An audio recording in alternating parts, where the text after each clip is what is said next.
Three, two, one, and we are live. EJ Boxing live here. And we're going to talk about Lomachenko's injury going into the fight against Teofimo Lopez. And apparently, this is a reoccurring injury. He had this injury when he fought Linares. Um, I think it was after the fight, Jorge Linares. And I think the injury reoccurred on his shoulder, his right shoulder. And the way he fights and his style of fight, it takes a toll on his body. I think he came to the point, with Bob Arum, he looked at it and said, listen, he probably wasn't 100%. This is Lomachenko. But end of the day, this is a fight you have to take. We make sure we get the most amount of money and we put you in there. He's a kid. You know what I mean? You should be able to use your skill. That's why he wasn't throwing punches. But Bob Arum didn't care. He stole Lomachenko down the river. And so, because end of the day, Teofimo Lopez, he can make more money with it. And he's going to actually say it with his own words. And I've seen him do this before, Bob Arum, right? When certain fighters get too big on their contract, he sends them out. He did it with Manny Pacquiao, with Tim Bradley. Brought Tim Bradley over to teach Manny Pacquiao a lesson. He did it with Nonito Donaire, with Guillermo Rigondeaux. Even though these guys, they won. You know, I mean, the Bradley fight was controversial, but Rigo definitely won. But they put him in real hard fights. And with Lomachenko, Teofimo Lopez, because on paper, no one gave Lopez a chance, right? And going into the fight, if Vasiliy would have said he had an injury, then they would have postponed it longer. People, and the way that they were hardballing on the negotiations, they want a rematch. See, Bob Arum's going to come out and say that he had nothing to do with the negotiation. That's bullshit. That's rubbish. He made sure there was no rematch clause, Bob Arum. So let's hear from his own words on IFL TV, with his own words about what he was up to. Because Bob Arum is the architect of this shit, and he's acting like he washed his hand of Lomachenko. You know what I mean? Lomachenko, for all purposes, does not sell, right? Eddie Hearn said it when he fought Luke Campbell. He doesn't make no money, right? You don't make no money if, he might be pound for pound and skillful and all that, but he doesn't make no money. And Eddie Hearn really highlighted that when they came over. That's why he sent him to England and sent him wherever to fight, because you see, let's see if he can make money over there. But he weren't making no money. Even, what's up, YG? In Europe, he wasn't making no money. In America, he's not making no money. Teofimo makes money, has the Latino crowd. And Bob Arum's going to tell you right now. Let him tell you right now why he shipped out Vasiliy Lomachenko. And them European fighters need to take note, because enough of them going to go down. They're going to go the same way, especially in this Corona time when there's no money. No one's invested in no fight where you haven't got no personality and you can't make and no one wants to come see you. Let's go. Well, he's got to rest up. He had an operation yesterday, and when he recuperates, I'll talk to him and see whether he wants to stay at 135 or go down to 130. We know there was no rematch clause in the contract. If he does decide to stay at lightweight, do you think we could possibly see a rematch? Well, that's up to the two fighters. I mean, I'd have to go to the Lopez people and suggest it. Even though I promote both of them, I'm not a puppeteer. They each have, will show me or tell me what they want to do, and then I'll try to effectuate it. But that's rubbish. If you really believe that, Bob, who you telling? You practically controlled Manny Pacquiao's career, right? He practically controlled Manny Pacquiao's career. All right, telling Manny Pacquiao, but you talk to my promoter, that's Bob Arum. Miguel Cotto, talk to my promoter, that's Bob Arum. That was the words coming out of their mouth. Now it's like, oh, it's up to them. I'm not a puppeteer. That's lies, man. That Bob Arum's lying right there on IFL. He's lying. He is a puppeteer. He's the one, the architect, to ship Lomachenko out because Lomachenko wasn't making no money. Yeah, he's a puppeteer. And he made sure there was no rematch clause. He didn't want to see the fight again. How come Manny Pacquiao and Marquez had rematch clauses? I don't know if they had rematch clauses, but they fought multiple times and stuff like that. I don't know if it's rematch clauses. But how come that was happening? Bob Arum's, you know what I mean? He know what he's up to. Lomachenko is a guy that no one wants because he don't sell no. He's like Vasquez, who lost on the weekend. One of them guys that people's like, bro, he's a good technical fighter, but bro, this guy, it's not really exciting to watch, and it's not, bro. Most of the fights, they're boring, bro. They're boring. I'm just telling you how it is. Let's hear from more from Bob on how he sold out Vasiliy Lomachenko. So that's what he did. Now that's what he did. He sold him out. He sold him to the dogs, man. So I have no idea if it'll be possible to arrange a rematch. But I think that's good because, I'm against these willy-nilly rematch clauses. Look at this guy lying. Eddie Hearn puts them in every contract. And you didn't. Hold on. The way I'm not. And you didn't do it with Marquez and Manny Pacquiao and who else you got over there? How many fighters you've got there? There's a rematch clause in all the fights. What about the fight for Castillo when he fought Mayweather? He said straight away there's a rematch clause. So I don't know what he's talking about. And he's blaming Eddie Hearn. This guy's bad, bro. This guy talking. What they say, talking two sides of his mouth. That's exactly what Bob Arum's doing. There's nothing wrong with Eddie. He's a good promoter. I just don't like to operate this way. I think that not having a rematch clause in the contract gives the fighters maximum flexibility. Which is true. But if you want to keep the fighter in camp or have the fighter, you give a rematch clause. You obviously don't want Lomachenko and don't care for him. And he's got injury. They probably knew he had an injury going into the fight, but they put him in the fight. So they probably told him, Lomachenko, just play it safe for a couple of rounds. Don't do anything to start coming. That's why he fought the way he fought. It makes sense. It makes sense how he fought because he just got dominated. You know what I mean? And I'm not gonna take nothing away. He should really and true. I don't care because in the day he shouldn't have took the fight anyway. But he was that's probably why. But the thing is, yeah, he still threw his punches. And after the fight, he didn't look like there was nothing wrong with his shoulder. So how injured is he? You know what I mean? Are they making up excuses? Talking about Eddie, and of course he is involved with Devin Haney, and Teofimo in the press conference after said he's bang up for that fight with Devin Haney. Will you be reaching out to Eddie about this potential fight if Devin can beat Gamboa? So the question is, Devin Haney, should he fight next Teofimo Lopez? And I told you already, it's money. Now this something as me being a pro coach or whatever, learning about boxing, it's all about money. And I realized that even with WWE wrestling, I remember I listened to like people like Bobby the Brain Heenan and a lot of people. When it comes to professional sports, it's all about the bottom dollar. All about, obviously, you can't put people in seats, but pay-per-view. Now, who would you rather fight if you're going to make money, especially in this Corona era? You have Ryan Garcia, who's got a big following, so they say, social media, or you have Devin Haney, who has a following as well. They both have big followings. Devin Haney's got a big following, obviously, and so, but they're trying to make out that Devin Haney hasn't got a big following. Devin Haney's more a dangerous fighter than Ryan Garcia, and it's easy to make that fight. It should be easy to make because Devin Haney's with Eddie Hearn. But what they're gonna do, and this is why Devin Haney got pushed out. They put Luke Campbell. Luke Campbell can sell tickets, right?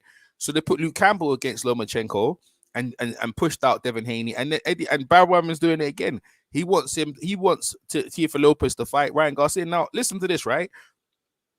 It's a great fight for boxing, but what they're doing, they're trying to edge out Devin Haney because they don't want Devin Haney on top because it's like, oh yeah, we don't tickets. Nah, that's bull. It's what it is that I don't want to seem like I'm bad or anything like that. It's just that they haven't got control over Devin Haney. Like, you know what I mean? Eddie Hearn has him, but he's not from England, right? He promotes him, but he's not from England.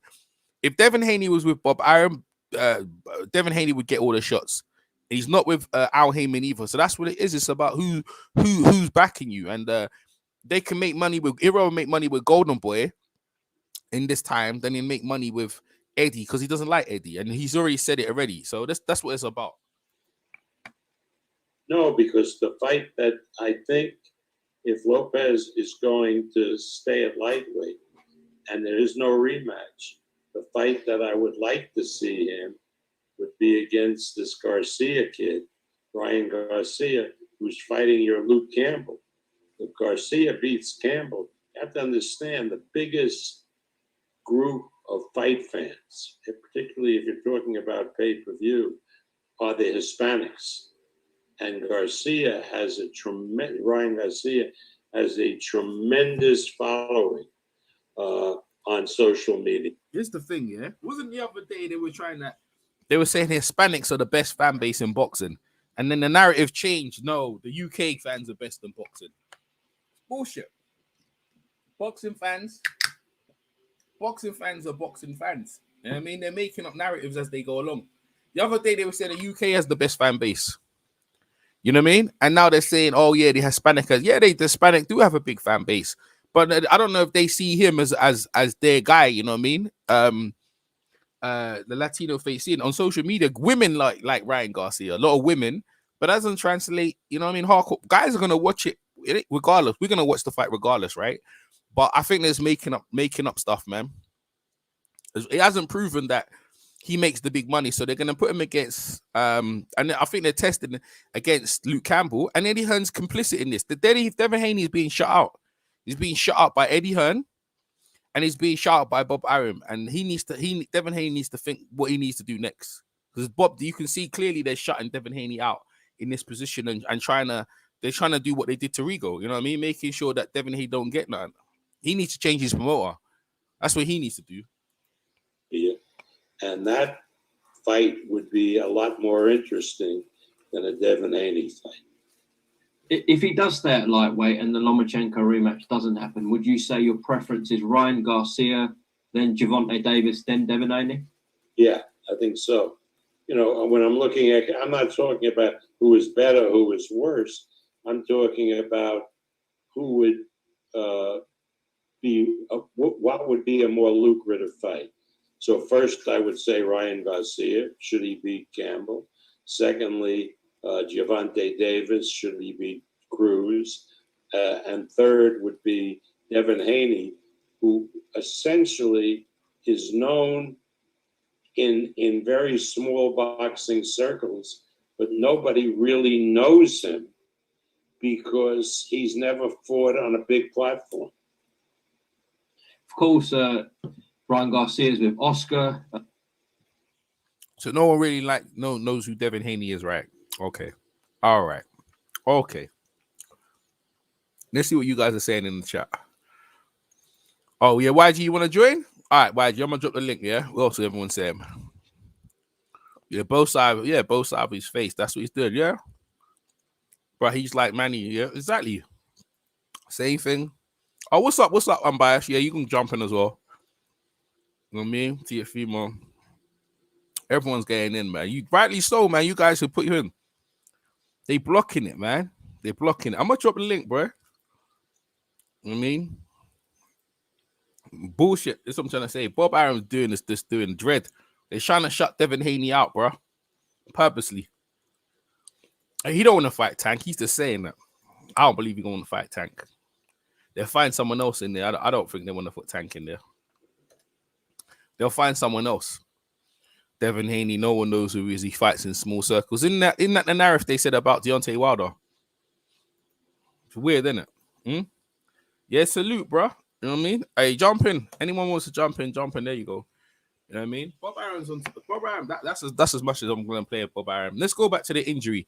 So I agree he might have been injured, but he shouldn't. In the day, I don't care. I don't want no excuses. You step in the ring. That's it. The bottom line is you don't sell. Yeah, he's gonna fight Mando. Who is he? Well, Bob Arum is acting like he can't tell them what to do. You know what I mean? And then he's saying Bob Arum didn't he just say Bob Arum say I'm not a puppeteer, but then he just came out of his mouth and said, I'd like him to fight this guy and that guy. So are you not manipulating that, Bob Arum? See, that's what I'm saying. Bob Arum, he's forgetting stuff what he says, man. You have to pick up on what some of these people are saying, man. You know what I mean? So, yeah, YG, two sides of their face, man. You know what I mean? But I have to admit though, it is all about money. Yeah, you know, the bottom line at this point in time, if you're a promoter, it's all about making that money. It is. It really is. It really is. You know what I mean? Like we all. Yeah. Listen, I don't care. Lomachenko got his ass whipped. You know, I don't really care for guys who come in and no, let's put it this way. Now, let's say his shoulder was 100% or so, whatever injury he had, and he came to fight, he would have got knocked out anyway. He would have got knocked out about you want a rematch. Bob Arum made sure there was no rematch because he don't want to see you again, Lomachenko. No one wants to see you again. No one wants to see you again, bro. I'm not in no hurry to see Lomachenko. I want to see Teofimo Lopez. That's the guy I want to see. I want to see Devin. I want to see American fighters. Yo, What's up, White? I'm live. Yo, what's going on, EJ? What's going on, people out there? Yeah, man. What's going on? Give us your take on what you've heard so far. Yeah, so I've been like, I'm a little surprised that the Lomachenko coming out where he got an injury. Mm-hmm. But what I was shocked about too is now how much Bob is seemed like he's gonna be backing Lopez when going into the fight he really wanted to pay Lopez and he was acting like nobody know Lopez. So for him to say that about Devin Haney, I'm definitely not surprised because he was just saying that about Lopez. Wow. Going into the Lomachenko fight. Wow. And then now hearing that Terrence Crawford and Brooks fight might be blocked with the TV promoters in the UK through Eddie. Mm-hmm. Like I already know they was gonna push Devin Haney really to the back burner because who did he beat to really sell the fight? We all just giving Devin Haney like props to fight for titles just off of his skill, but he don't really have a quality win. Now, if he goes in there, I guess, and he gets like a good knockout versus Gamboa, then we could really make the case that he should be fighting for undisputed. But if you look right now, he doesn't have a signature win that we could say like, yeah, he should be in there for undisputed. Now, when he says Tank, and even Ryan Garcia too, but you're right over to Ryan Garcia. Ryan Garcia, he do need. Well, he got a couple of good knockouts too that you could show a highlight reel, his left hooks and stuff. But he need both of them. Well, Tank fight in Santa Cruz, you could make the case after that. Tank get a good performance, they could sell that fight because Tank that fight is already on pay-per-view. So I could see why you pushing that, and then you're gonna have the Mexican versus Puerto Rican situation with Ryan Garcia and Lopez. You could always sell that. 100%. It's about money though, and it's about who you're being backed by. And Devin Haney, Eddie Hearn looked like he's gonna pro England. You know what you always say about the UK? Eddie Hearn, like, because how Devin Haney must have looked, it's like, how you put Luke Campbell in front of me? You know what I mean? Like, Devin Haney needs to get out of that contract, bro, with Eddie Hearn. Wait, what you mean how they put Luke Campbell in front of, what you mean? Luke Campbell to fight Lomachenko, but it should have been Devin Haney. Know what I'm saying? But they put the reason why they put Luke Campbell in because they wanted to bring Lomachenko back to the UK. But still, you can make a case that when Lomachenko and Luke Campbell fought for the title, you at that point right there, you can still make a better case of Luke Campbell fighting Lomachenko than Devin Haney because at least Luke Campbell's been in the ring with because basically if Lomachenko would have schooled him right there, everybody's gonna say, oh, Devin Haney wasn't really ready yet.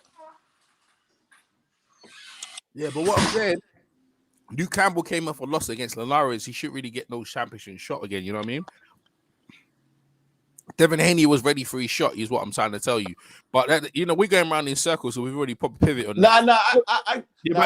I'm just saying that's cool. But let's talk about his injury. Let's talk about the injury because I think the majority of people probably, because my viewership has gone right down. So I think it's the injury what people want to talk about.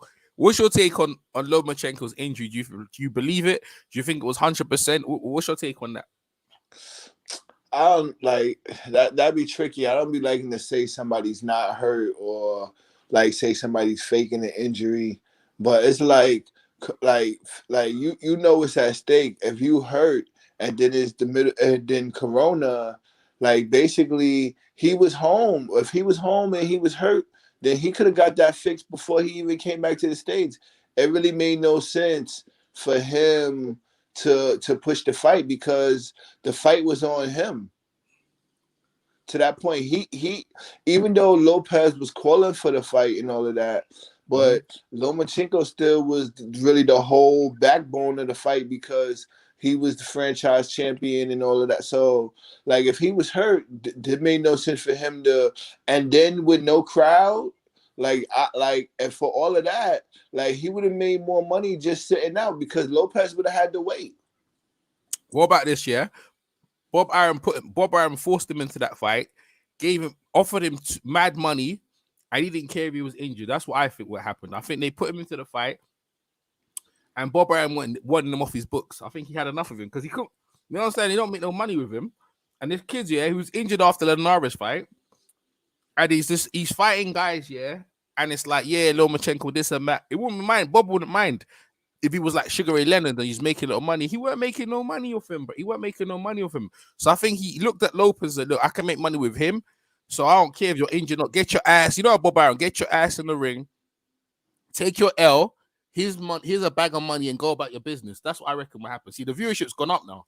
Everyone's people want to know about the injury. That's what everyone's talking about. Go ahead, Why? What do you think about that? See, but that makes it. But the only thing about that is, then why did he shortchange?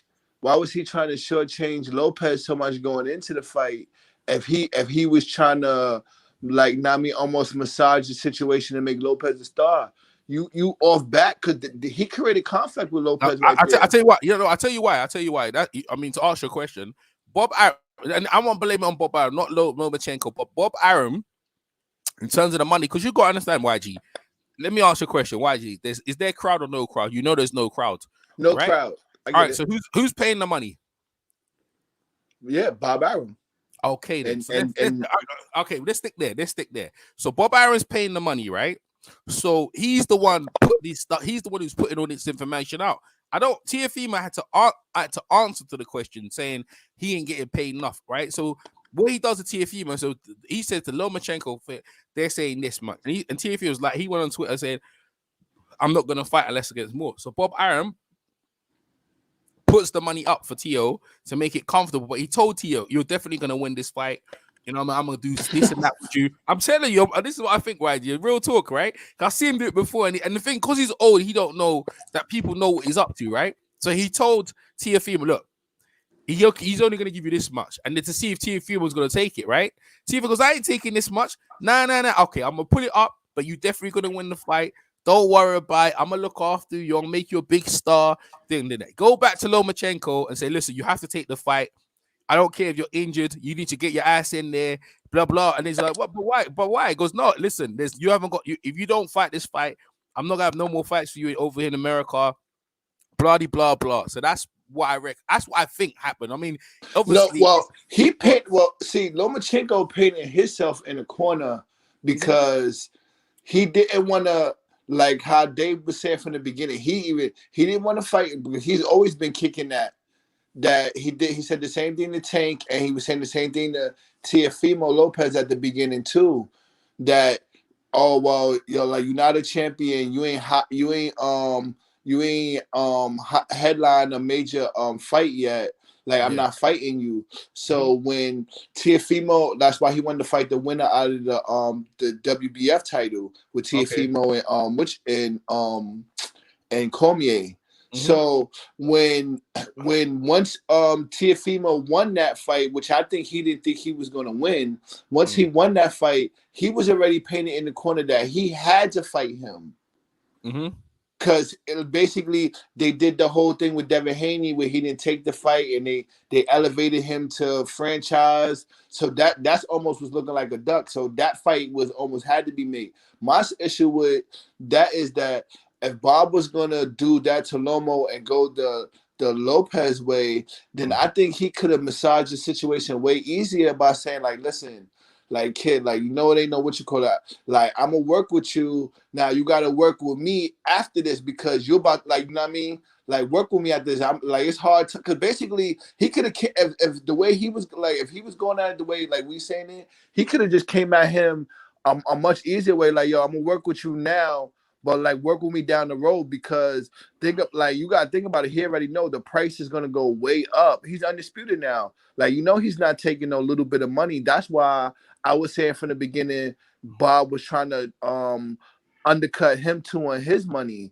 because he knew once he beat Lomachenko, like he gotta pay him. He gonna have, the money's going up, and that's what Lopez even said after the money's going up. Yeah, you're right. You're right, because he's been with him for a while, and it's like, I need a contract extension. And if you were going into contract extension, bro, I need more money, and that's another thing. So he paid him off.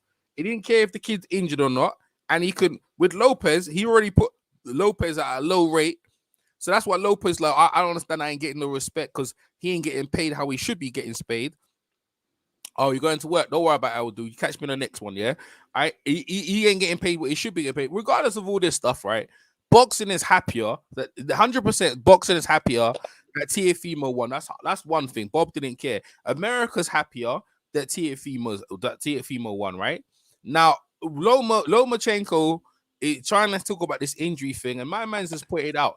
He didn't look like he was injured in from round 8 and 9. He looked like he could throw punches and this, that, the other. And you're right. Even when he finished the fight, when he walked out, he didn't look like he was moving his shoulder. That's the same thing we said about Manny Pacquiao. Said I was injured and this, that. Bob, this is what Bob Arum did, YG. You listening, right? Bob Arum told Manny Pacquiao after the Floyd fight. Bob Arum said to Manny Pacquiao after the Floyd fight, listen, kid, after the fight, if Floyd was to win, if he beats you in the fight, that's automatically say that you injured your shoulder. I'll back you up. That's what you need to say, right? Then he told Lomachenko after the fight, listen, kid, if he beats you on the scorecards, does say you was injured. But what happened after the fight with the interpreter, they were so shocked the way they got handled, they just kicked out the building. And now that the reports are, yeah, he's injured. And Bob Arum just he was injured. But ain't no one. The thing is, yeah, it's over. Like, it's over. Lomachenko is done, right? All people. But I tell you one thing: what Bob Arum does, YG, he's very good at giving the people what they want, because the people demanded Teofimo win that fight, and he came and delivered, and that's all people care about. I'm telling you, we've been manipulated, but it's bad, but that's how it is. Bob Arum understood that at this time and climate, America needs American stars. These guys, they don't have to bring them over to Ukraine and backwards and forwards and all that stuff, all this special treatment. I ain't got time for that. Lomachenko got served out, and everyone's happy. What's up, Dana, man? And what's really sad about it is that these guys is going back and forth with each other. I'm talking about the promoters. If these guys would get together, they could pit on some beautiful cards. Like, as far as if they would mismatch, like how before Frank offered to Eddie to, like, let's pit on the card. Like, if they pit on a top rank versus the matchroom cards, and they go back and forth, and you pit, like, come on, like, that's sad, because if they're gonna do this at the lightweight, so now basically he got Joshua, he got Fury. So are y'all gonna dance around with that fight too? Yeah, probably. They're trying to block out Wilder. This is a constant theme what's happening in boxing, even in this Corona time. What's up, Zeno? Is it Zeno? Oh, he bounced out. Oh man, you left, man. You just jumped in. He's left out, bro. I'm gonna say so. Yeah, you're right, YG. They doing the same thing. They blocking guys out. You know what they blocking guys out, YG? Because the guys ain't with them. That's what it is. What's up, Zeno? Yo, what's good? Yo, what's good? Well, give us your take, man. Give us your take, bro. What do you think was going on with this stuff?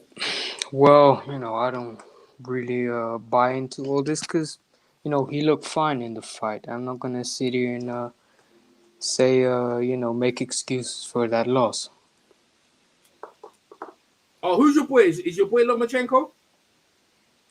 No, I was for Teofimo Lopez, but I don't think he looked injured in that fight at all. So. Okay, what country you from? South Africa? No. I'm right now in Amsterdam, but my family grew up in London, so. Okay, yeah, because I can see your accent. Yeah, it's out of London. But what country your parents from though, originally? Oh, my dad's from Cyprus, but he grew up in London.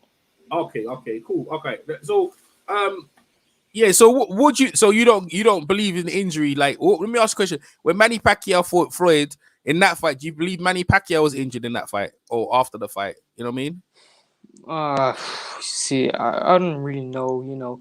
Did look like a bit more, passive than the other fights, if you know what I mean. But nah, I don't really know. But with this fight, no, he wasn't injured. But he I didn't don't. fight I for. don't. But he only started fighting round 8. He gave up like 7 rounds, bro. Like, so you just said about being passive. Do you think that was being passive by Lomachenko? Well, you see, Lomachenko, like you obviously saw, he was just scared of Teofimo's power in the Ah, first couple of rounds. but when have you ever seen Lomachenko scared of anyone's power? Though? But when he's been in there with Well, some that knock people out, like, but see this we've been this is why I could almost want to say, and you know this too, EJ, and some of the people that was listening to me rant before the fight, that when I was saying before the fight that Lomachenko was gonna be backing up and stuff, I sounded crazy. I sounded like I was going on one of my rants. I sounded a little crazy, but then when the fight happened and he started doing basically everything that I said, like is true. Like, come on, like I don't really believe that showed the injury. Like, I don't want to really say it, but in a way, like first of all, they got his right shoulder. He was throwing a lot of jab. Now, if he wouldn't have said his left arm was hurt, and that's why he wasn't throwing the left hand like that, but he definitely threw a lot of jabs that fight. Oh yeah, he did. You're right. So it's like, like if he like that's why a fighter shouldn't even do this what he's doing. Like after the fight, oh, I was hurt because like number one, nobody don't want to hear that, especially when you got in there and you was kicking. I want to fight. I want to fight him 12 rounds and punish him. So if you was hurt, then you should have just try to get him out of there early. Like, isn't that the mentality of anybody, or when they get hurt, like, man, to fight through. I have to get him out of there. I'm not trying to, like, I'm hurt. I can't go all 12 rounds. I need to get him out of there. Yeah. 100%. What's up, Zeno? What do you think? So you agree with what YG saying? yeah, I agree with him. If he's injured, he's injured. And he deserves a rematch. But as far as now, I don't think he's injured. Yeah. But he's in the hospital. Apparently, he's in the hospital right now.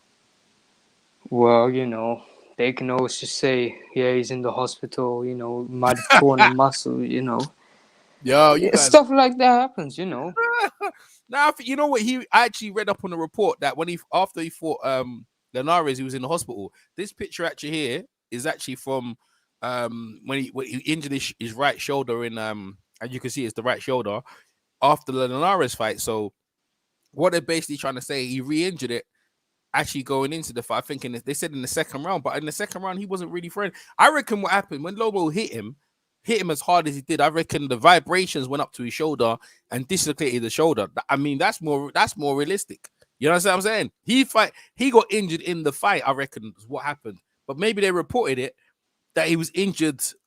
I mean, he got injured in the fight, I think, because Lomo was hitting him in his arm, right? Lomo hit so hard. Yeah, Lopez, yeah. Yeah, so sorry, yeah, Lopez. See Lopez, you know what I'm saying? Lopez and Lomachenko. Yeah, that's what I reckon happened. But in any case, Bob Aaron's come out, but Bob Aaron's already come out and it's about money. Let me hear some more of the interview from IFL anyway. I'll play that while we're here. Gervonta Davis is with the PBC. With the Mayweather, excuse me, and also, of course, as I said, Devin is with Eddie. And are you confident these fights can be made because of the cross-promotional barriers? Absolutely. I think if Garcia is successful with Campbell, and I called my friend Oscar, remember I promoted him for many years, and I called him and I suggested that fight, he would agree in a minute. I mean, we've done many, many fights these last couple of years with Golden Boys fighters. They've had good fighters. Sometimes our fighter wins, sometimes their fighter wins. But we have absolutely a great working relationship with Golden Boy. Okay. You know what's funny, right? You know what's funny? We have an excellent working relationship. I remember they couldn't stand each other the other day. Bob Arum, but I tell you, this boxing thing is hard to keep track of. The drama, what goes on in boxing with Bob Arum, is hard to keep track of. All I know is like with Teofimo. Oh, you want to say something? Go ahead, YG. No, I was like, because I was about to say, it felt like he was just making more fights with Eddie than he was with Golden Boy. Like he's confused. Like I'm confused. Yeah, I could name like 3 or 4 fighters that they just did the cross promotion that went with top ranked fighters that went on the zone and fought. They did the Ramirez fight over there. The Lomachenko fight. They did well. It's 2 other fights that I don't want to drone on, but they just definitely just did more fights with Eddie than he was doing with Golden Boy. No, you can drag on YG because really and truly, like I you know what? Why it's funny, right? Because if this was any other fighter and it wasn't Lomachenko, because a lot of people like Lomachenko, that they would like, oh yeah, man, this, that, the other. But the Lomachenko fans now, they're gonna have an excuse. Well, they can see why. Oh, he wasn't fighting, but they actually believe he won. There's a lot of Lomachenko fans, but believe that he got robbed and he won the fight. But we're just showing you there that he injured it shoulder in the second round, and that's why his lack of output. So I want to hear what the Lomachenko fans have to say to that when he's coming out and saying, boy, he kind of gave up the fight. If he dislocated in the second round, and then that's something a lot of people had him winning the second round. How can he was winning the second round when he busted his arm? You know what I'm saying? Like real talk, like it's just confusing conflict of interest. But Bob Arum is definitely talking two sides of his face. I mean, I don't even know what to say at this point, man. I thought I'd bring it up because it's a trending nude right now. I see your picture of Zeno. I see your picture of Sam Lamford. You like the old school fighting, right? Yeah. It's my favorite fighter, the true, greatest of all time. 100%, man. All right, let's talk about Lomo in the pound for pound ranking. Does anyone still believe that he should be in the top 5 pound for pound? No, I think I haven't really thought about it yet, but top 5, no, top around the top 8, top 10, that's still reasonable, I think. Top 10, yeah. Yeah. So from number 1 to 10. No. That's like what he as in like from like 5 to 10. You know what I mean? Yeah, I know. In the top 10. Yeah. YG, go ahead. Nah, I've never had him at number 1. Nor did I, but go on.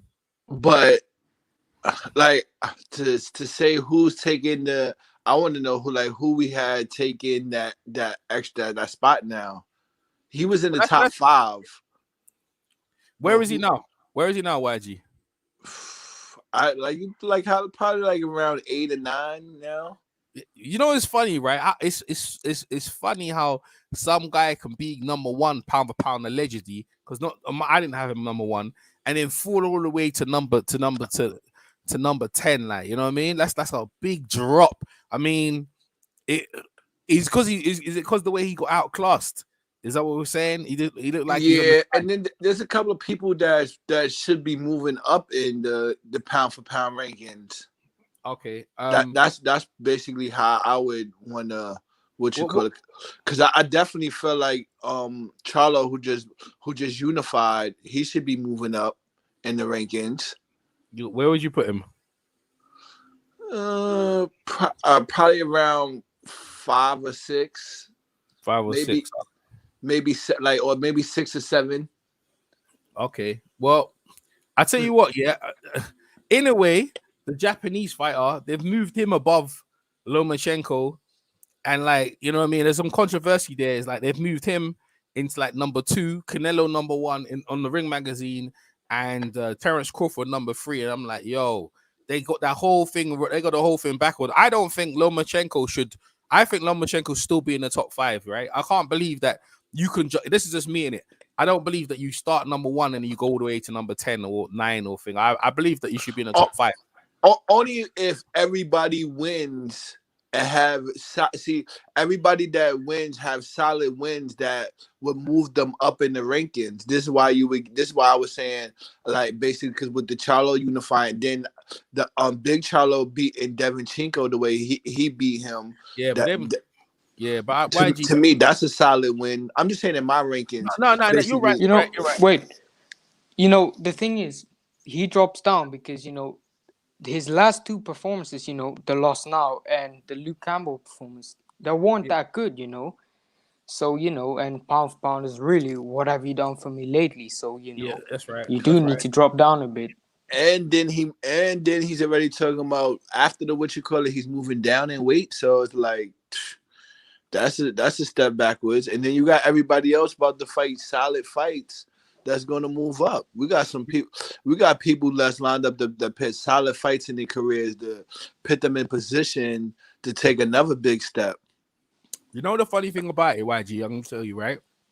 Most times in boxers' careers, especially later on in people's careers, they go up the weight. They don't actually come down. And the fact of the matter is, like, him going down the weight it's not very healthy for his career.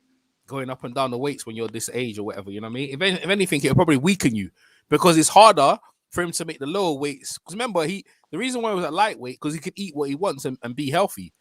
But when you have to struggle now at a later age to go down low weight, it's going to be very hard. I mean, he's at 135, and then he's going to go down to what is it, 130? That's a lot of money. That's a lot, man. That's a lot. I don't know how much he came in the fight, but his body's used to that now. He's been at lightweight for a minute, so now he's going to go down. I listen. I'll tell you like this, right? He goes down. Whoever he fights, he getting knocked out. He's going to get beat down. Trust me. That's what I think. Whoever it is.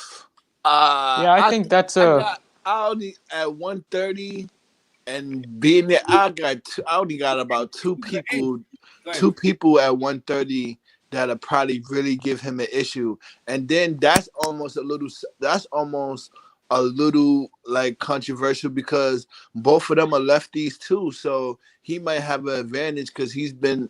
But the two people that I'm thinking of is Tank and Stevenson. Whoever be at 130, those two people right there, but they both lefties, so it's like that, but they have the power and they're like what Tank is about his side. Yeah, but he old man. But my man's but don't forget Tank is going down now too to 130. You know, yeah, but we don't even know. We didn't even know if he's gonna make the weight. You know. But seeing the Lopez fight, the power, like I already know the power. Like he doesn't want once Lomachenko feel the power. Now maybe taking Tank into deep waters that might work with him. See, that's another thing we're gonna see, and they might back off of that too. If Tank comes into this this cruise fight and he's in shape and he keep his win with him, like a couple of people gonna back off of calling him out. Because Ryan Garcia and them guys, they was only calling Tank out because he was looking sloppy, not making weight, and looking suspect out there. But when you the sharper you look, people fall back off of you. Like so we're gonna really see too. Is that's why it's really a question. That's why I don't really like backing Tank too much because you don't really know what you're gonna get. All right, we got a man coach. We got my man's Coach K. What's up, Coach K? Blah blah blah. Yo, salute. What's up, fellas? Yeah, what's up, man? You saying blah blah blah? Go. What's your take? Nah, he's talking about the Lomachenko injury. I know he is. I know. Yeah, blah blah, man. Lomachenko just, a lot of us. But you know what I'm saying this about Lomachenko, man. They ain't even mad because they giving us the fights that we want now. Yeah, I can honestly say that. I ain't really got no complaint. We want to see him fight versus Lopez and the other guys, and he lost. I mean, fair and square, and I appreciate that. At least these guys are not, taking 2, 3, 5 years for the fight to materialize. So Lomachenko, he's solid in my book.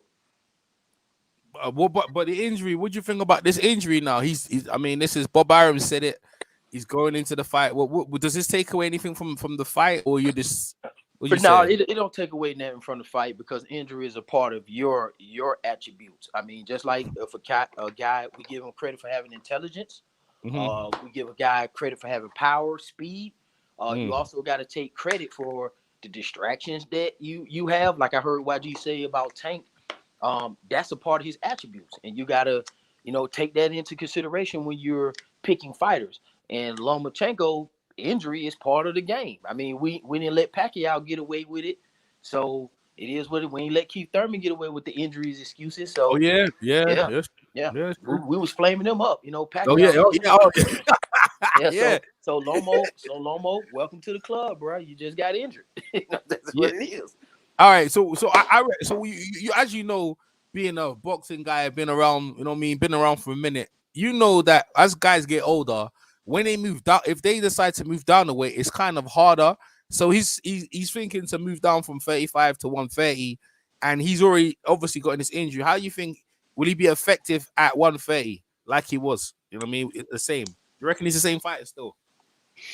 At 130, yeah, he could take those 5 pounds off smaller guys, and he could probably push through his injuries.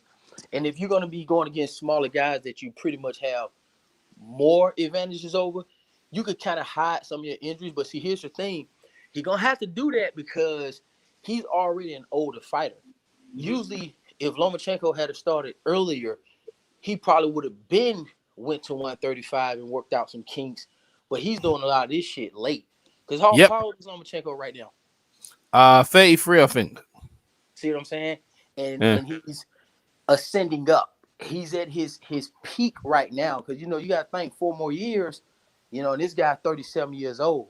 Not saying that he couldn't continue to fight, but we clearly see that he won't be going to 140 or 147 unless he cherry pick. So he's pretty much going to hover around 130 in order to have continued success is what I'm saying. 35 is a gamble because he can lose some more.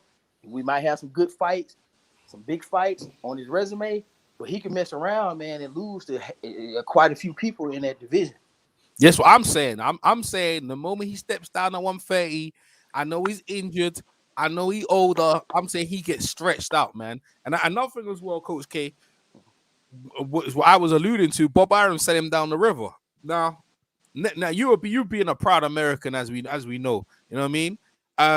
America at this time needs a hero, and they ain't got no time for no foreigner coming over, and he doesn't sell no tickets and thing. And Bob Arum's about making that money. Now I believe this is why I'm telling YG. I believe, I mean, in my own opinion, that they knew he was injured or whatever, and they said, "Listen, we give you a bag of money." And we're gonna build this young kid because we ain't got no time for you. Because when you went over fight Luke Campbell, you didn't sell no. It wasn't being. Remember, over in the UK, we pay per view, we buy it. But no one was buying this little guy from the Ukraine. He didn't sell, and he ain't selling in America. So I believe that Bob Arum shipped him out like he done to Rigo, like he did to Donaire, and like he's been doing over the years that we don't. How many other fighters I don't know. When it was them time to get their contract renewed to get more money, Bob Arum sent him to the river. What's your take on that? See what? Okay, so Bob Arum, I kind of agree with you. And what I noticed about Bob Arum, and you just brought something to my attention by saying that, Bob Arum gets off on having welterweights. Like, that's his thing. And if you're a little guy, like, remember when Donaire was hot? He was like, oh, this guy's going to be the next Pacquiao. I'm telling you, he's going to go up to 147 and challenge those guys. Most of his fighters that he get that may start off at 135 or 130, he already kind of have a plan to get them at 147 almost.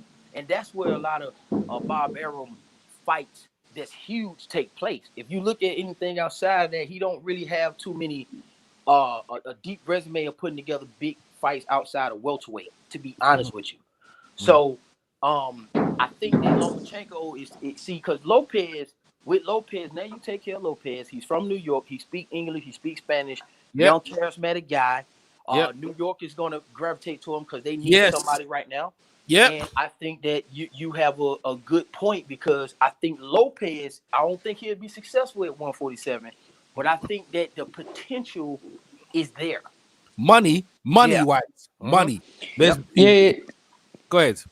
Yeah, let me if you look at Loma, like he spends like zero attention to the American, people, he's not really mixing it in with the fans, not really into the American media and stuff. No, I mean Lomachenko. Oh yeah, okay, yeah, go ahead. Yeah, that's right. You know, that's right. and I think the American media has still been buying his stuff, and I think like Bob Arum is like, I don't think it's gonna get more higher than this. The sales, because the guy doesn't really put an effort in. No, he doesn't, and that goes. This is the ending days of the European fighters. This is why I feel Corona killed them off, right? Sergio Kolev, I'm being honest with you, man. They have to get out of here, man. They're gonna have to get out of here, and the reason why it is because, like what you said, they don't put enough effort in ingratiating themselves in American culture. America's like badasses. I was saying to what's his name, IBT yesterday, right? Where you look at the 80s and the 90s and the 2000s, Fernando Vargas is one of them, right? The sort of personality, Magma, but even Trinidad in Puerto Rico. See, Trinidad can get away with it because he had the Puerto Rican fan base and give him enough money. They paid, right? And also Chavez can get away with it because you had the Mexican. So how many people from where he's from? Where's he from? Ukraine.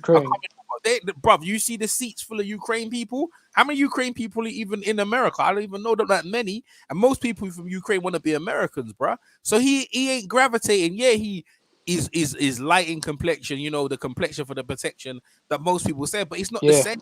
But he ain't American. And now let's go to Eddie Hearn, and this goes into my conversation about Eddie Hearn and Devin Haney. Devin Haney, yeah, he's American, but he's not from the UK. And then he looks at him and looks at Luke Campbell. So I'd rather give my boy a shot over a guy who's from America. And that's where I feel like Devin Haney and his dad have gone the wrong route. They need to stick in America with an American promoter. And this is why Bob Arum and De La Hoya, he's going to miss out paydays because he's with the wrong guy. He's with the wrong guy, you know what I mean? And this Lomachenko is with the wrong guy. Bob Arum don't care about it. And I was looking at Igor Klimas. He's like the Ukraine promoter. He has all the fighters like Usyk and all them other guys. And he's looking at his whole of his stable and they're all diminishing in front of his eyes. He's like, what the heck's going on? My Ukraine fighters are losing. You damn right they're losing because they ain't making no money out here. And that's where it comes down to, bro. Like, listen, you got to understand, whether you win or lose, if you're a boxer promoter, it's all about making money, bro. And you ain't making no money with some of these Ukraine guys, Not. If ask Kathy Duva, see how upset she was that Andre Ward was getting 5 mil.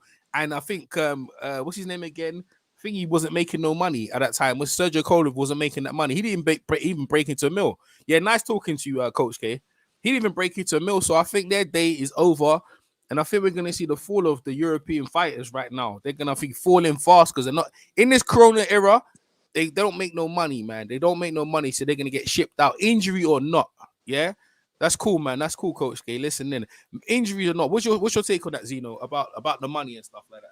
Well, look, I agree. I don't think, fighters anymore that, because in the old days, you could, be humble, say like one or two words to the media and that's it, But these days with all the social media, you're not really going to attract fans with just your skill. You know what I mean? Yeah. You might attract the hardcore boxing fan base, but, all those, casuals are not really going to attract. And as far as Bill Haney goes, Devin Haney, I in general think they're, a bit of a sneaky bastards, the Bill Haney, is a bit of a, disrespectful guy doing business, But I think they know what they're doing. I just think, Eddie Hearn is, lowballing them a bit, isn't paying them enough, isn't giving them the right fights, I think, Eddie Hearn could do a way better job, getting Devin Haney, the bigger fights, because, the American fan base likes Devin Haney, he's a popular guy, so they should put him in with like the Ryan Garcias and, those kind of people, 100%. Go ahead, YG. Now, they're about to say one thing though. I don't like. That's not really the issue. See, Eddie's issue is that he be bumping his gums, and basically he be rubbing people the wrong way, and then so now basically right. So somehow when they was negotiating that what I was led to believe they negotiating the Terrence Crawford and Kell Brooks fight, and like they saying like Eddie's blocking that. So once that happened, now we're hearing the news of they don't want a Teofimo to fight Haney. Like this, like that always happens. Like these promoters, they have a disagreement about one situation, and then they take it to another situation because they see like, all right, so you're gonna block this. Now I know Bob knows that Eddie's trying to build Devin Haney right now. So now that's his way of trying to block that situation. And with like basically he really holds the cards, because if you look at it, Bob actually got what he got from 135 and 140. Yeah. Because he got Ramirez and Josh Taylor. And don't forget, wait. He also has Tyson Fury, so he has like 3 potential undisputed fights. The only issue about that was with the issue. I was thinking that before, but then I was like, nah, I gotta come off that stance, because Tyson Fury has he has that other backing where when he pushed to make that AJ fight, like Bob is not gonna be able to block that, because he got that other backing. So if he tries the only thing he would do is just talk his way out of getting any cut of that. So I was just thinking that he was going to block that fight, but then I thought about it like, nah, because if the other people at the table, they ain't going to agree with that. The Frank Warrens and the rest of the people that Tyson Fury got in his corner, like he's not going to be able to block that fight, because he'll be holding up their money. No, 100%. So bro. like he would have to play his cards right on that. But that's why I was thinking the Devin Haney's and the rest of the fighters that Eddie's trying to build, he's gonna block them. He's definitely gonna block them. Boxologist, is that Boxologist? What's up, Boxologist, man? All I see is this year is a whole heap of Eddie Hearn has got a whole heap of American fighters on his roster. Remember the guy with the cockeyed? He was building that guy with the busted eyes. What's his name again? Teofimo. Yeah, it was building him and building Devin Haney. But in this Corona era, it's like, you know what I mean? Eddie's got Corona himself. He can't be over there. He's got all these fighters, and he can't really do nothing with them. If I was in America and I'm with Eddie Hearn, I'm leaving Eddie Hearn, bro. I'm gonna go somewhere else. I honestly, I'm leaving Eddie Hearn. Period. You know, that guy is like, to me, he's not a good. No, he's a good promoter. He's not a good boxing guy. In the UK, for the UK fighters, he's an excellent promoter for the UK. Yeah, no, but I'm talking about not for America. Not for America. I don't think he hasn't done nothing great for American fighters. But go ahead. You were talking about. Go ahead. What are you saying? No, I was saying strictly like as a boxing guy, if you know what I mean. Like, you know, he's not so good at spotting talent and all you're right. Kind of stuff. You listen. You know what, my man? What you said there is absolutely spot on. Absolutely spot on. But why do you want to say something? No, I mean the fighters that he has, and just recently, I can't really say because he's paid people well. Like they're eating over there, but they're not. Their careers not progressing. Now, there's like, all right, so basically, like what you call it was never really fighting anybody. I can't really fully blame that on Eddie, his middleweight. Andrade. He's always been a fish out of water, so that's not really been on Eddie. Him not really fighting people. But the other situation for his, like, you know, he's been building Devin Haney slowly but surely. But Bob has a point though, because Devin Haney ain't fight nobody, so I'm not like, you know how that go. I'm not about to make your guy star by letting him jump into it. Yeah, they did that with Lomachenko and basically Teofimo about making them get title shots before they get to 20 fights and stuff like that. But on the other side of the promotion, if your guy's not scorching hot and no guy, what you could, because that's a known fact that Ryan Garcia does have a bigger following. Like, I don't know. Devin Haney's been around. Devin Haney TV. He on his YouTube following, right? His YouTube following was, if you see Devin Haney TV, it was bigger than Ryan Garcia's back in the days, bro. I don't know if he still does his Devin Haney TV. It was bigger than Ryan Garcia, man. It's just that I get that, but you got to think about it. there's a big portion of Devin Haney fans that likes Teofimo, and I'm one of them. But if you pit either one of those guys in the ring against Ryan Garcia, I'm gonna go for either one of those guys. Like that's why you get what I'm saying? It's splitting hairs. I was just thinking about when like yesterday somebody had announced that Errol Spence was talking about fighting. He want to fight Canelo, and then I was thinking like, damn, so you're gonna duck the whole Crawford fight? But then I was thinking about like, damn, if he fight Canelo, he's gonna have the full backing of the black crowd. But if he fights Terrence Crawford, it's 50-50, or maybe 55. You get what I'm saying? Yeah.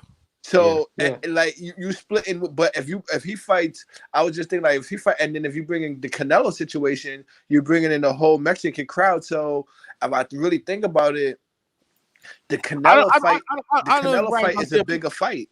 I don't know if Ryan Garcia is bringing in the whole. They say that he's.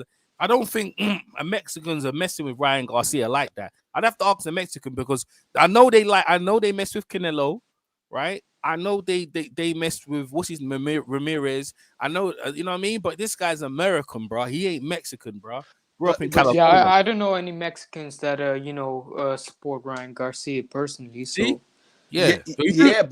but you know how that goes. They don't really support you till you in line for a title shot. When you just bumping your gun, like, because remember right now, all he's been doing is really bumping his gums too. He got a couple of good like flash knockdowns on some C-level, maybe B- fighters. But if they put him on the stage, they're gonna like that crowd is gonna support him. Either they're gonna support to see if he do good, or they're gonna support to see him get knocked out. You know how that goes. Yeah. So the Mexican, they're gonna show up to see that, because he gonna, like, if he gets in line for a title shot, he's gonna talk his way into either people want to see him win or see him get knocked out. That's true.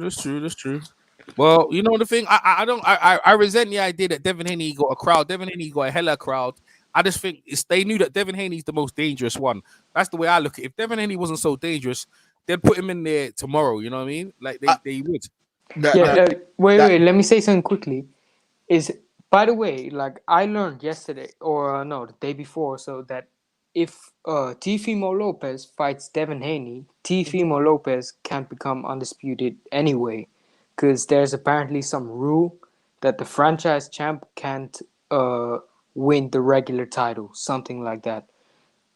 That don't matter. No. That's not that. The franchise champion supposed to be the challenge for the title at any time. Yeah, that's what it. Yeah. My thing, EJ, I was about to say now. I know that might be a discussion for another call, but I think that Ryan Garcia would be a harder fight for Teofimo than Devin Haney because of the height and reach. But because he's upright, and to me, Feng, he's like, I don't know how long his extension of his amateur career was, and nor was Devin Haney.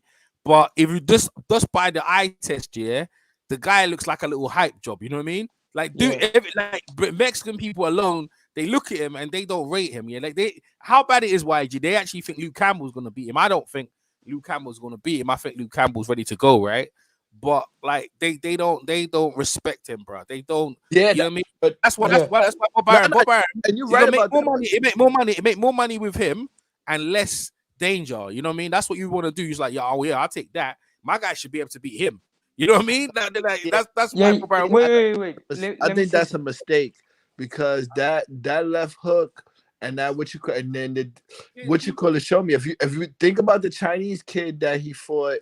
And their body frames are almost the same. But you know what? That's why they want to test him against Luke Campbell as a trial. Luke Campbell's a gatekeeper right now. That's why they want to put him against Luke Campbell. No. I'm talking about look at Ryan Garcia's body and the tall Japanese guy that I know. Devin Haney looks like he's coming into his own. He looks like he's I'm not gonna lie. I wouldn't want to fight Devin Haney. Like Ryan Garcia, Like when you get past The all guy them fights with his chin in the air, you know. So yeah, like he's got so many flaws. Like when you get past his hand speed and all that stuff, and you hit him to the body a lot of time. I know he's tall. He'll break down like a lot of them tall guys. Nah, You got I get it, but you hear what you yeah, said. Get past Tio the is hand like speed. That's a big get past. That's why I said I know it'd probably be a subject for moving forward. But I'm already going on wax now. That to me, I'm saying that's a harder fight. I'll pick you right now. I got Teofimo hands down on that joint. Yeah, I'll tell you I right now. maybe even got him by Like, knockout or something. You saying Yeah. are you saying Teofimo versus Garcia? Yeah, right? yeah. Teofimo. No, I mean I got Teofimo beating both of them, but what I'm saying is the Garcia fight with the dimensions is going to be a harder fight for him. Maybe you could look. They're not easy. I'm not going to argue about that point, right? I'm just saying if out the two, I'd rather him go against him because it's more money, right? It's more money. Both of them are difficult fights, YG, but it's more money. And looking right, Ryan Garcia's got so many flaws that I think I'd rather go against him against Devin Haney because Devin Haney hasn't showed much flaws. You know what I mean? I know he's injured his hand, but that's about it. But other than that, he looks pretty good defensively. He's got a very good offense, but Ryan's a straight upright hand speed. That's all I see about him, bro. Like, you know what I mean? Just throwing that light, you know what I mean? If you dare to get hit, your chin's going to get taken off. I agree with all that, Jade. But look, Teofimo Lopez, and then you got to talk about the personality clash. Yo, come on, bro. Like, Teo's going to bully that joint. Because he's one of them schools when they were at school, right? And Teo's one of them bad boys, and Ryan used to get all the girls. Teo don't like that, bro. You could see him just raw. Not You much. can see him raw dogging him. You can see him just No, just let me say something. What's it called? Ryan Garcia, he doesn't fight with so much smarts compared to Devin Haney. He doesn't fight with so much brain. So Tio's a hard puncher. If he gets to the body, really in the earlier rounds, Ryan Garcia, he's not gonna know what to do. Like when his body starts getting weak and all that stuff. No, that's it. You know what I mean? But it's interesting fights. That the lightweight division is 100% one of the most exciting divisions, bar none, in boxing today. Because Teofimo's won, and no one cares about Lomachenko. All the years he's put in pound for pound, it's gone down the drain, my man. But you know the thing about this boxing thing, you never know. The kid can go down to lightweight, beat Pachel. You know what I mean? I ain't got him beating Pachel. If he goes against Pachel, he gonna get knocked out. He go against Tank, he's gonna get smashed against Tank, in my opinion. Yeah, Tank Davis said that's the Tank. Teofimo hits hard, but Tank he hits on another level. If Loma gets in with Tank, that's gonna be in the end of it. Bro, Tank's gonna have a problem trying to find him because he's gonna run around the ring again, but he ain't gonna win a decision running around the ring, bro. And that style of his European style of it ain't friendly. It ain't fan friendly, bro. It ain't fan friendly. And Tank brings that. See, the thing that they talk about, don't bring tanks, and that's what Bob Arum said. Bob Arum said this is what he said, right? He said, first off, for Teofimo, we want Ryan Garcia, right? And all the things we highlighted. The second guy he wants Tank because Tank brings all them celebrity stars with Mayweather. Like when you're fighting Tank, you might as well say you're fighting Mayweather. And you see the documentary on Showtime already, and he brings all that. So they know what he brings. Devin Haney hasn't got none of the aboves, bruv. Not really, not like that. So that's why they go in that route. But if I was Devin Haney, there's two things I gotta do. I gotta put myself in there where I can get that shine. You know what I mean? You gotta put yourself in alignment with the guy. Eddie Hearn's not the man no more, bro. Eddie Hearn look like, I ain't gonna lie, if Joshua goes way the dust, where does Eddie Hearn go, bro? Is he gonna be? Because Bob Arum looked like he's doing all the chess moves and getting all the opponents. He looks like everyone. And ESPN with that platform, ESPN. When it's got world coverage, everyone you see 3 million. It was 3 million. The views. Imagine that 3 million, right? Watch this, right? So it was free on TV, all access that everyone could see it. So basically, everyone could, like, the zone is cut off. Sky Sports is cut off to a certain amount, right? But ESPN, everyone can watch ESPN. You see 3 million views. You know what I'm trying to say? At that time, and Sky missed out on that. They didn't want the fight. I mean, they are crazy, bro. 3 million they got on that. Come on, man. The kid's a bonanza. The kid's a star. Bob Arum made money. The viewership made money, and bro, they're gonna try and build him. They don't care about logos. 3 million people watch that kid. Do you know how many fans he gets now? That's how you build up a fighter. Network TV. Yes, network. not pay per Yeah, view. and plus, like how we said before, he still control. Like basically, he still got a good reach for all the way up to 147 with Crawford. Even with Crawford right there, even though there's reports of him saying that if Crawford want to go to PBC for the big fights He should. he should. He's been kicking that, which that's a little shaky saying too. I like. But you get the Manny Pacquiao fight. He'll get a loads of fights. There's Keith Thurman, Manny Pacquiao, Errol Spence, there's Sean Porter. Is Keith Thurman still boxing? No, but I'm just saying it's a potential fight. But you can call him out. He wants to have a fight. Yeah, but you I think he's going against I forgot the guy's name. He's done. No, but I know, but everyone he wants to fight is over that side of the fence, and Bob Arum hasn't got no welterweight, so he might as well leave, man. Yeah. Yeah, but this is why I was like, people pushing into like Eddie. Just thinking about it too. Eddie pushed himself in the corner too, because if he's not doing business with Top Rank, he really wasn't doing business with PBC. Him and Frank has been going back and forth. I don't know how he like.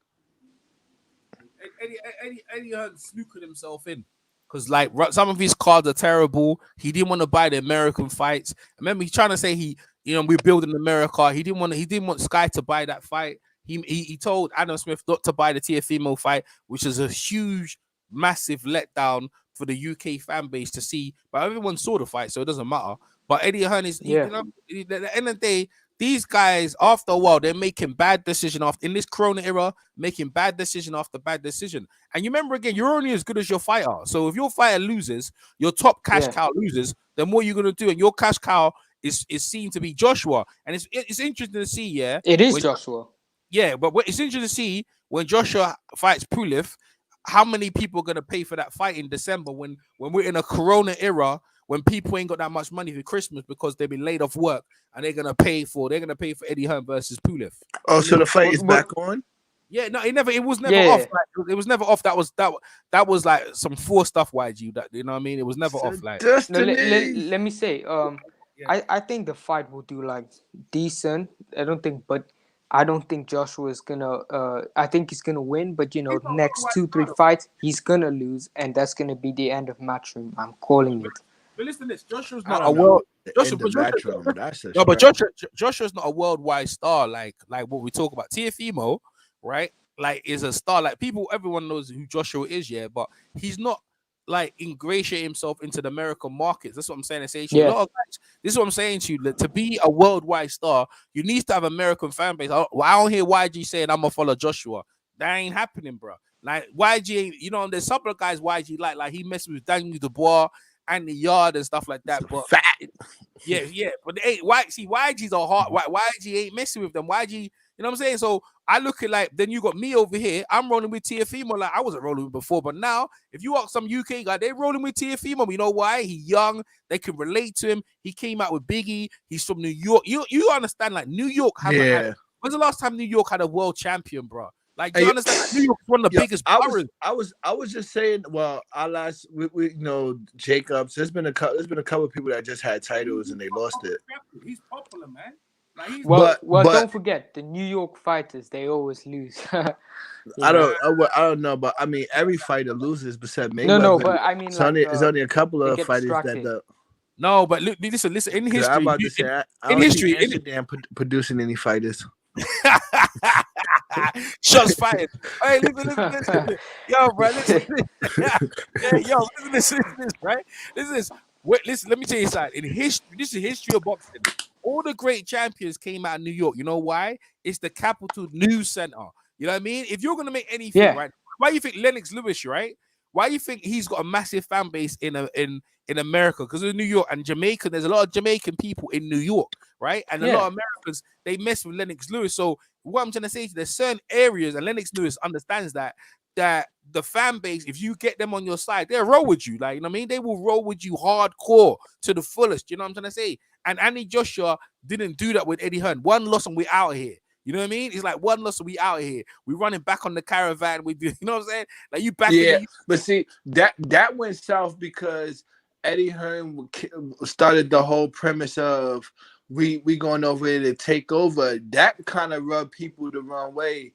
Where he was doing talking and people was like making Joshua answer for stuff that Eddie was saying, like that was horrible what he like basically did, and that wasn't even really on him because that's really not on Joshua. That Eddie promotes that we going over there to take over, then you lose, and then he like, all right, well, we're gonna go over to the Middle East to fight the rematch. That's really not on Joshua right there.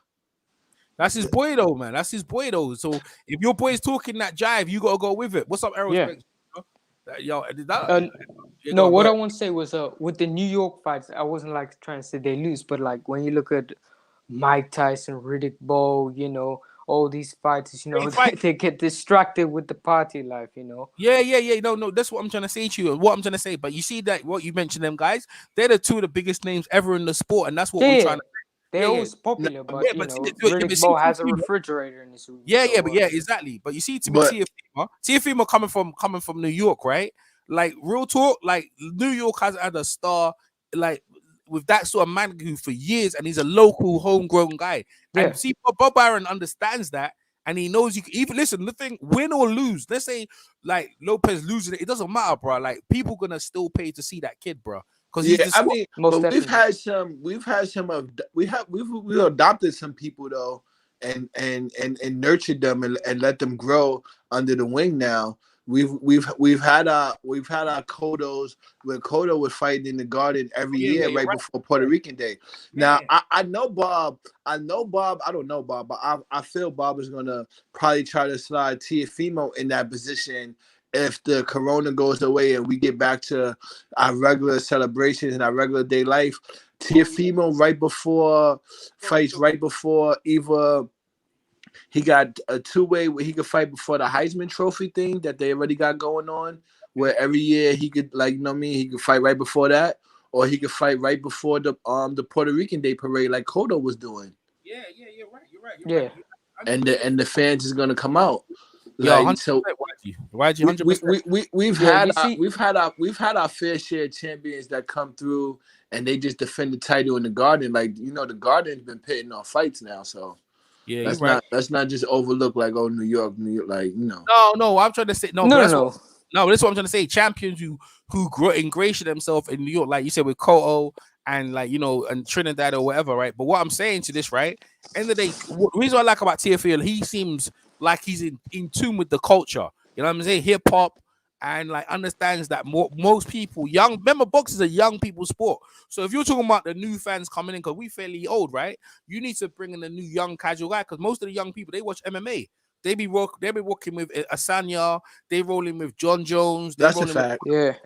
So to get that over, you need someone like a Teofimo, you need a Devin Haney, you need a Ryan Garcia. But most guys ain't messing with Ryan Garcia. But Devin Haney, like, he ain't like Mayweather, but you need someone with a personality to bring the young guys, the young people back to the sport and bring that in. Because, and again, old people get old. We can watch it with our, you know what I mean? If you're going to watch the fight, I'm watching my brother, I'm watching, you know, my little cousin and blah. And that's how the sport goes on. You know, when my little cousin gets older, he going to watch it with his son. And that's what boxing, the family. The people get involved. Yeah, but. Yeah, I mean, when we watch boxing online, right, you know, us, even people in the chat, right, when we online and watch it together, even though we're not together, we're like a family on the couch. Like, yo, you see that? Yo, you know what I'm just saying? Like, even though we're not in the same household, we're sharing the experience together. And that's what boxing does over the years. Like, what we saw with Teofimo is history. Like, I mean, hopefully it's history turned around for the right reason. That's why I said, like, Lomachenko, for all the things he did,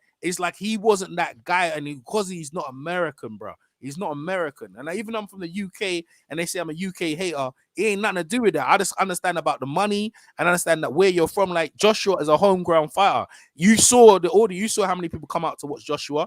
You see people coming out to you know, Joshua's bigger than Tyson Fury. I don't care what Tyson Fury. He bigger. He sells more. The Tyson Fury. And he's like, I mean, the UK doesn't really like him. The American media hates him because he's an outsider. But listen to this, right? Joshua's a bigger sell, and they trying to make it. Let's say they try to say that black people don't come out, but bruh, All right, half the fans there black. There's black fans in there. There's white fans. There's all kinds of people in Joshua's fan. Fury brings out a fan, but he's not bringing out the massive like Joshua is. And I'm trying to say to you, and the reason why is Joshua. You know why? You know where Joshua's from? He's fought out of London. London's the capital. You understand what I'm trying to say to you? Joshua Rose in the capital, and London's the capital. Oh yeah, he from Manchester. Right? Okay, that's what I'm saying about New York.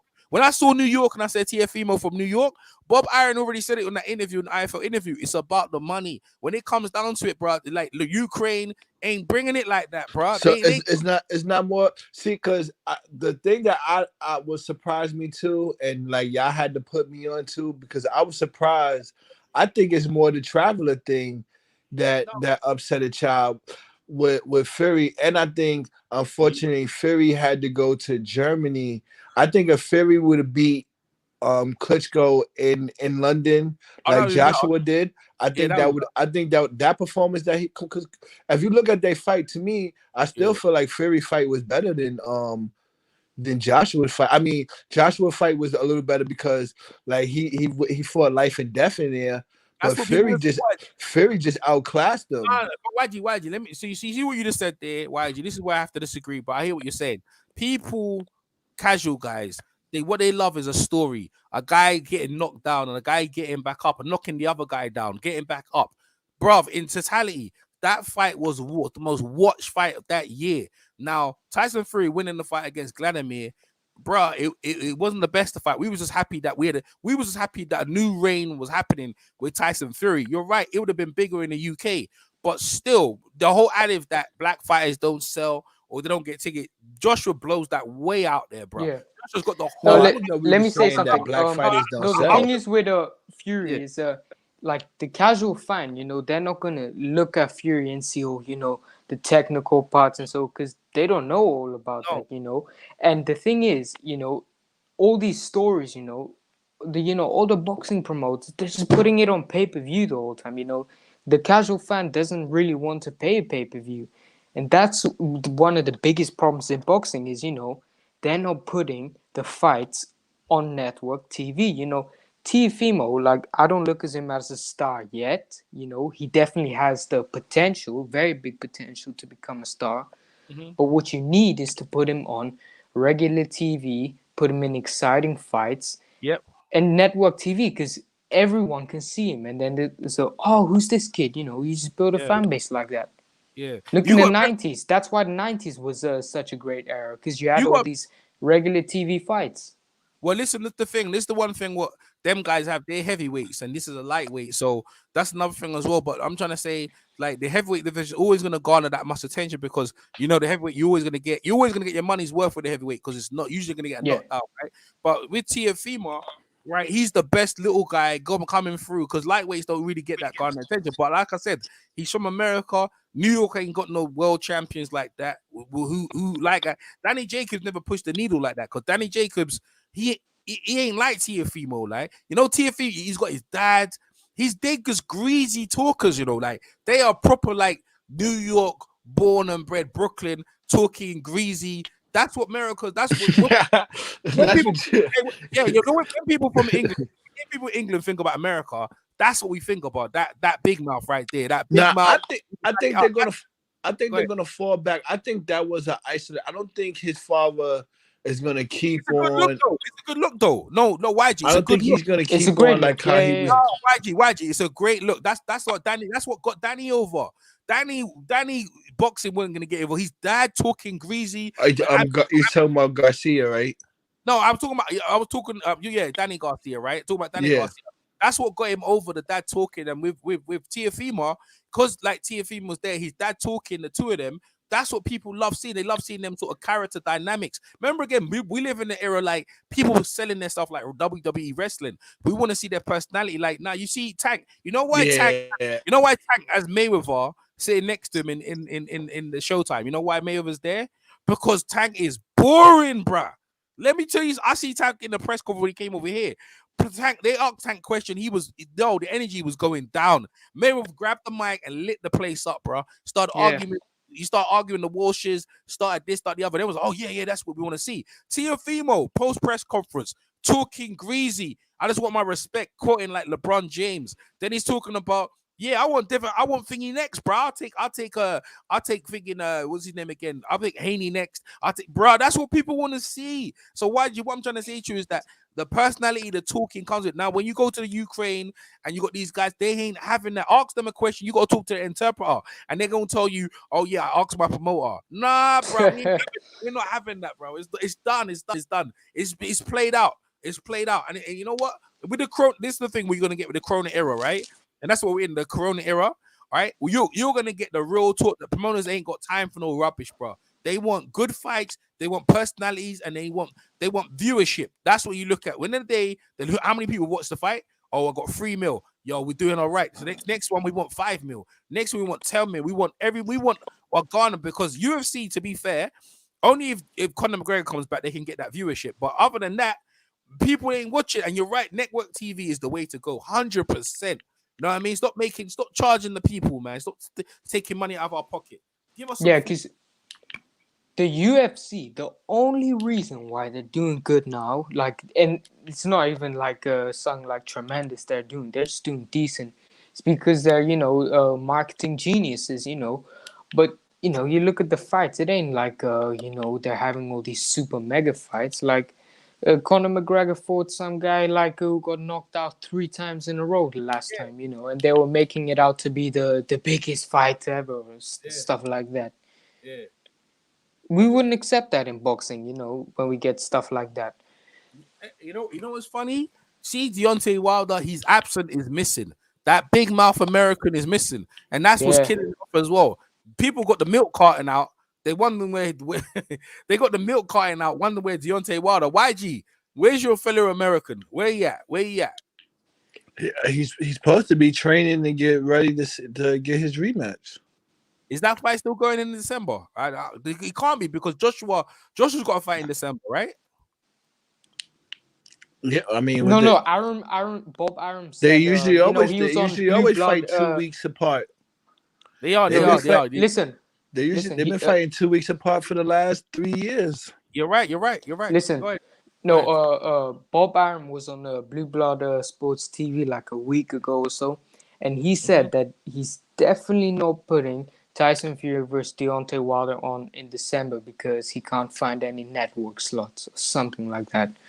So Tyson Fury wants to fight in December, so that's why he's not going to fight Deontay Wilder. He said something like that. That's why he's fighting in the UK. Wilder needs to bump. Now, this was a lot of that's pumpkin pie stories. Because when did Tyson Fury get his UK license back? The farmer, he said whatever. He said he retracted all his statements like 2-3 months ago, because he probably got a visit in the middle of the night or something. You know what I mean? And what's it called? Tyson Fury can probably get his license back. He has Bob Arum and Frank Warren behind him. Yeah, that's quite powerful, bro. That's quite powerful. There you go, YG. He probably got his license back today already. So he got his, and that hasn't been reported. Like, nah, they wouldn't do that. They don't need to do that. That's not in England. They don't need to. In England, we don't even show the figures of how much you made. That's why it was out of character for Eddie Hearn to say that we didn't make no money with Lomachenko and Luke Campbell. We barely made any money. That's what it was out of character for Eddie to say that. He's never said that before. That's what I was thinking of before. Like, they kind of set Lomachenko up for failure with that too, because first of all, Luke Campbell was not really that much of a popular guy in the UK. So when going into the fight, everybody felt like Lomachenko was gonna win. They came with most fight fans, because UK, we love fighting. They thought they were gonna come out to pay for Lomachenko, but the guy's boring. He doesn't sell in terms of when you're talking to him or anything. He just stands there smiling, and that's it. You're supposed to like this guy. Like, he ain't got no personality, bro. Like, he might have in the Ukraine, but bro, like, we speak English. You're a guy. You're what do you call it? You're not from our country, bro. You don't speak our language. You know what I mean? Like, we can't be speaking through an interpreter the whole time through. They can't be happening, bro. You need to speak our language. You know what I mean? Like Canelo, it don't matter about Canelo. Sometimes he goes, I'm born ready. The little words he does say, You know what I mean? And even Golovkin, the good boy, is a good boy, and this, that, the other is fine. But after a while, we want to see you in great fight. But he's not. His fights are boring. Like the fight with Linares, I watched it. I fell asleep, bro. I'm not gonna lie, I was falling asleep on that joint. Shit's boring. It was. He's boring as well. So yeah, because it's not the guy that we wanted. We wanted to see the whole time. We wanted to see Lomachenko in there with Tank. bro, We wanted to see him in there with. Well, just around that time, it was just Tank. Those other guys wasn't around. So it was basically just Tank, and I didn't want to see the Gary Russell rematch.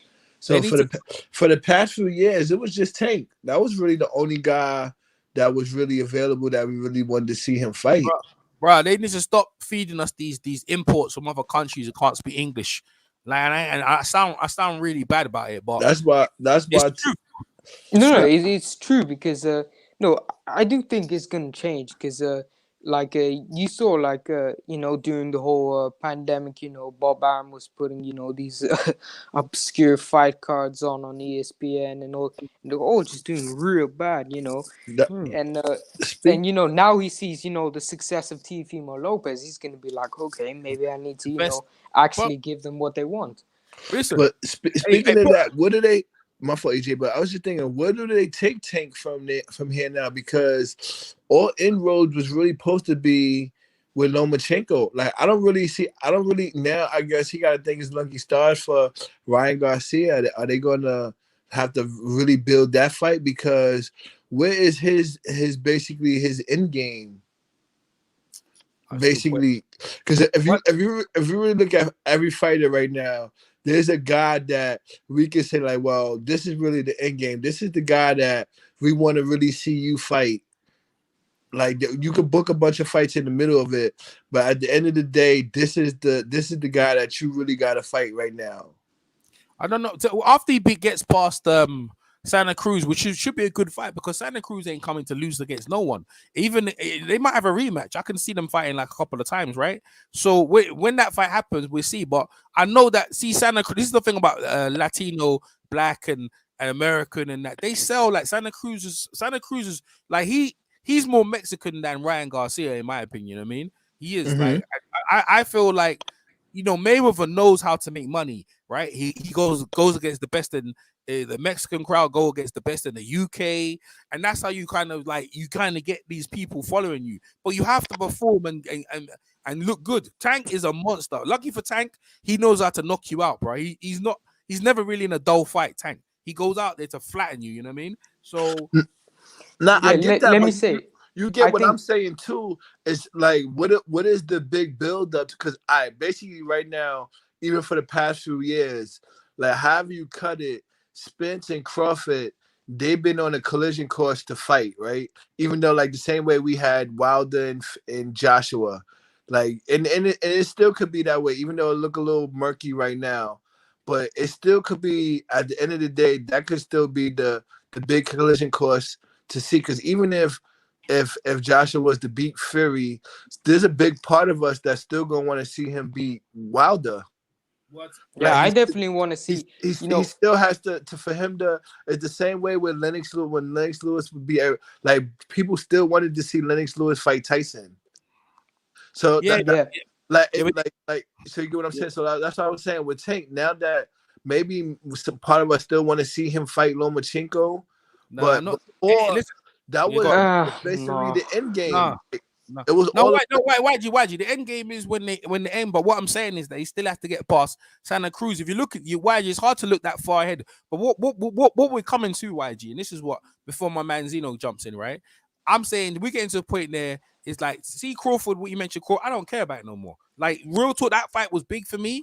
But now, right now, I got other matches more exciting. I want to see Teofimo versus Ryan Garcia. I want to see Teofimo versus Devin Haney. I want to see that little blend right there. I'm not really interested in them guys if they don't want to fight no more. You know what I mean? Because they ain't relevant right now. Errol Spence is fighting Danny Garcia. We don't know how good he is because he's come from a car crash. And he don't look like there's no inroads to Crawford. Crawford's going against a beat down Kell Brook. I don't really care about that either. I'll watch them. Don't get me wrong. I'm watching them fights. But bruh, if you got two 20-year-olds or 23-year-olds fighting in their prime, you told me where you at. You told me where you at, bruh. Yeah, I tell you what, That one right, they are tasty fights, bro. They are real electrifying, get you off your seat fights. You know what I mean? And that's what we're looking for. People, that's what's got everyone amped. You know what I mean? He has. Bob Iron recognized it. De La Hoya needs to recognize it, and Tank and Mayweather recognize it. No, I get it, but for Ryan Garcia, I already know Ryan Garcia is like 2 to 3 fights away from fighting Teofimo. He's not getting that fight.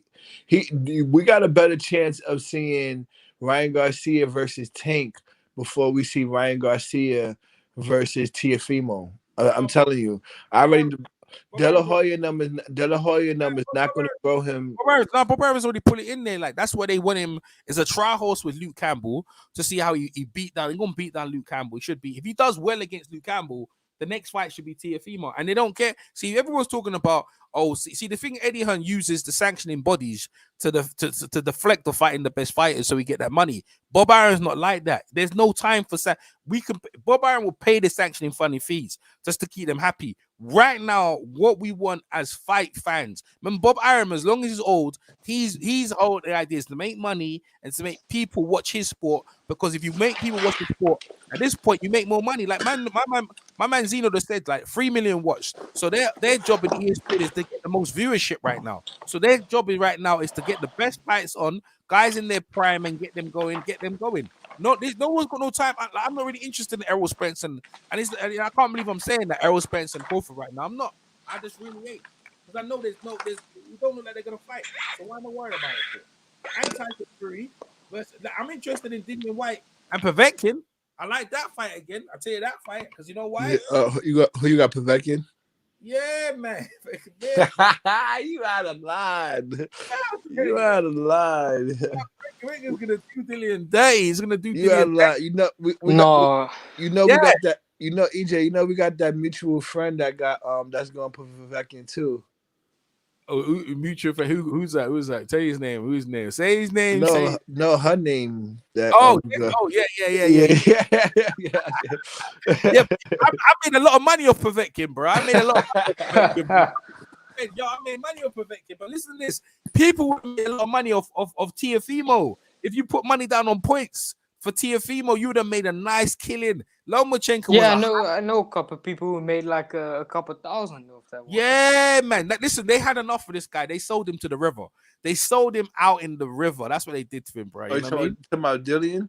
No, I'm talking about Lopez, Lomachenko. He got sold out to the river, man. Bob Iron knew he had a broken arm or whatever, his shoulder. Knew he was broken down. He didn't care. He's like, I don't give a shit. Get in the ring. I need you out of here.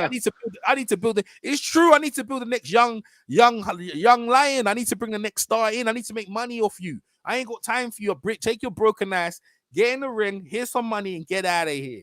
Get out of here. You know what I'm saying? No, I get that point. That's probably why, in a way, he didn't want Lomachenko to fight Devin Haney either. Yeah, because he couldn't make no money from him. Couldn't build with him. Yeah, he can't build with Devin Haney like that, right? Because that ain't his fighter. Devin Haney would have beat Lomachenko. Yeah, you can't build with Devin Haney. What you gonna do with Devin Haney? Like, Devin Haney ain't got New York. Where Devin Haney live? He live in New York? Nah, I don't know. I don't even know what. To be honest, I don't know. See, no one even knows. I know Teofimo live. He reps Brooklyn, right? I'm Yeah. saying, yeah, he reps. Like, listen, guys who fight out of London have a bigger, usually like Manchester, the capital cities in London. They have big fan bases. London, Liverpool, Manchester. You know what I mean? Like, it's not like the rest of England. Scotland have a massive fan base as well, right? Like with Josh Taylor, they have a fan base, yeah. But end of the day, when it comes down to certain markets, you know, it's right. You can have certain parts of the capital, but we're talking the whole country. You know what I mean? The whole country. When you got the whole country behind you, that brings wealth. Yeah, that brings wealth. That brings viewership. That brings money. Joshua has that. You know what I mean? When Joshua and what's it, Ruiz fought, bruh, that fight. Listen, that fight got a lot of viewership. You know that. You know what I mean? The Zone was making nice money, but then the Zone, they're restrictive. They're another one trying to get you to buy into the app, and we're taking over boxing. And now I don't know what it is. You got YG. YG, what's the Zone saying? You happy? You happy with that? Yeah, I'm gonna re-up on the 31st for the Pulev fight. I mean, not Pulev, Usyk.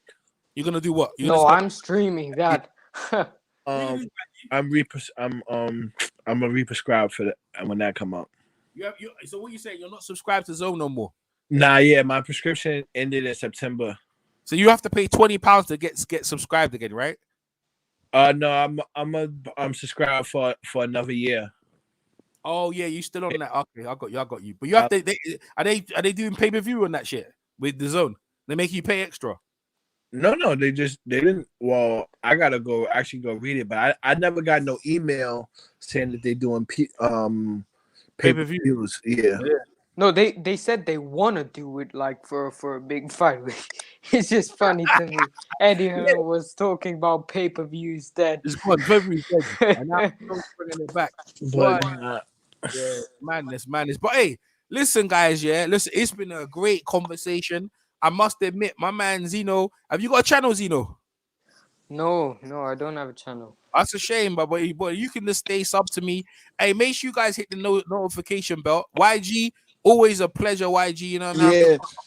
And I tell you what, going into this, Lomachenko, you was a very good servant of the sport, but it's time to get the hell out of here. You ain't gonna go home, but you gotta get the hell out of here. No, it's a shame about his injury. Lomachenko. But end of the day, that's how boxing works. But hey, listen, end of the day, out with the old, in with the new, and boy, we can go forward and pushing the sport, man. Yo, thanks to YG, thanks to Zeno coming over for the first time. Thanks for having me on. You're welcome, man. YG, thanks as well, YG, man. You're ready, man.